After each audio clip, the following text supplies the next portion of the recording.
नमस्कार. बघता क्षणी तोंडाला पाणी सुटलं का? तर आज आपण छान वर्षभर टिकणारी चटपटीत अशी मसाला कैरी करणार आहोत.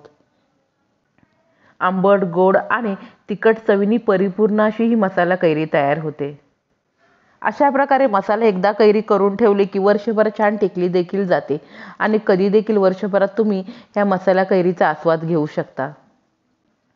चला तर वेळ न घालवता झटपट अशी ही मसाला कैरी तयार करायला घेऊयात आणि आवडली तर माझ्या चॅनेलला नक्की सबस्क्राईब करा. तर सर्वात प्रथम मसाला कैरी करण्यासाठी एक मोठी अशी मी तोतापुरी कैरी छान हिरवीगार आणि ताजी टवटवीत घेतलेली आहे.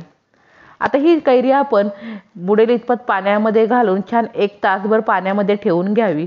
पाण्यामध्ये अशा प्रकारे कैरी ठेवल्यामुळे कैरीतील उष्णतेचं प्रमाण देखील कमी होतं आणि कैरीला जो वर चीक असतो ना तो देखील पूर्णपणे निघाला जातो. एका तासाभरानंतर ही कैरी पाण्यातनं काढून 2 ते 3 वेळा स्वच्छ पाण्याने धुवून घेऊन त्यानंतर कॉटनच्या कपड्याने पूर्णपणे ती कोरडी करून घ्यावी. महत्त्वाचं म्हणजे मसाला कैरी करण्यासाठी शक्यतो तर तोतापुरी कैरीचाच वापर करावा, कारण की ही कैरी फारशी आंबट देखील नसते. पूर्णपणे कैरी कोरडी करून झाल्यानंतर देठाचा भाग थोडासा कट करून आपण बटाट्याची साल काढण्यासाठी जो पिलर वापरतो ना त्या पिलरच्या साहाय्याने ह्या कैरीची पूर्णपणे साल काढून घेणार आहोत. कैरीची साल ही हलकीशी तुरट असल्यामुळे मी साल काढून घेतलेली आहे. तुम्हाला काढायची नसेल तर तुम्ही नाही काढली तरीही चालेल. तर मी घेतलेल्या कैरीमध्ये छानपैकी कोय तयार झालेले आहे. तुम्ही कवळी कैरी मसाला कैरीसाठी वापरली तरी देखील काहीच हरकत नाही. आता व्हिडिओत दाखवल्याप्रमाणे ह्या कैरीच्या अशा प्रकारे लांब सडक मध्यम जाडीचे तुकडे करून घेऊयात.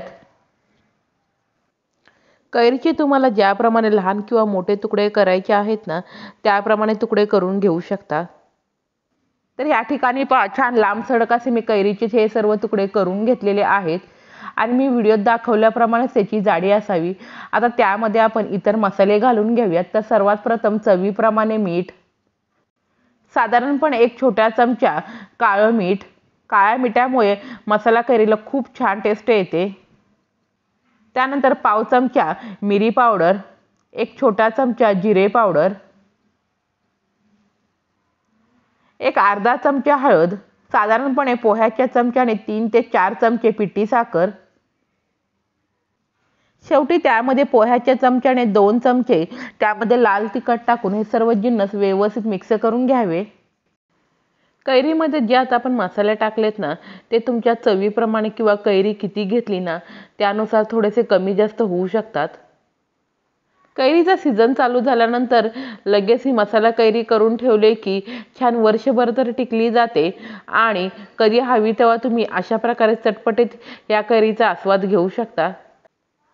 सर्व मसाला कैरीला व्यवस्थित लागल्यानंतर तोंडाला तर लगेच पाणी सुटले जाते. इतकी चटपटीत आणि लगेच खावीशी अशी वाटते. आता सर्व मसाला कैरीला व्यवस्थित लागल्यानंतर अशा प्रकारे स्टीलच्या ताटामध्ये आपण एक कैरीचे तुकडे मी व्हिडिओत दाखवल्याप्रमाणे ताटामध्ये ठेवून घेणार आहोत. अजिबात एकावर एक असे कैरीचे तुकडे ठेवू नका, कारण की आपण ही मसाला कैरी छानपैकी उन्हामध्ये सुकवून घेणार आहोत आणि एकावर एक ठेवले की व्यवस्थित सुकली जात नाही.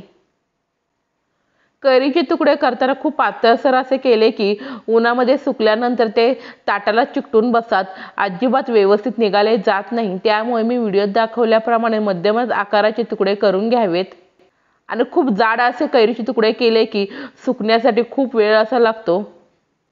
आता कडकडीत उन्हामध्ये आपण 2 ते 3 दिवस छानपैकी ही मसाला कैरी सुकवून घेणार आहोत.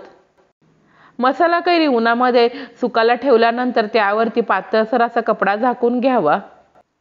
अजिबात मसाला कैरीला काही घाण देखील चिकटली जाणार नाही. तर ह्या ठिकाणी पहा छानपैकी 3 दिवस ही मसाला कैरी मी उन्हामध्ये सुकवून घेतलेली आहे. वरून छान कडक आणि आतून छान मऊ अशी कैरी झालेली आहे. आता ही तयार झालेली मसाला कैरी काचेच्या भरणीमध्ये भरून तुम्ही वर्षभर छानपैकी स्टोअर करून ठेवू शकता. तर तुम्ही देखील 3 चवीने परिपूर्ण अशी मसाला कैरी करून पहा आणि कशी झाली ते मला कमेंट बॉक्समध्ये सांगायला तर अजिबात विसरू नका.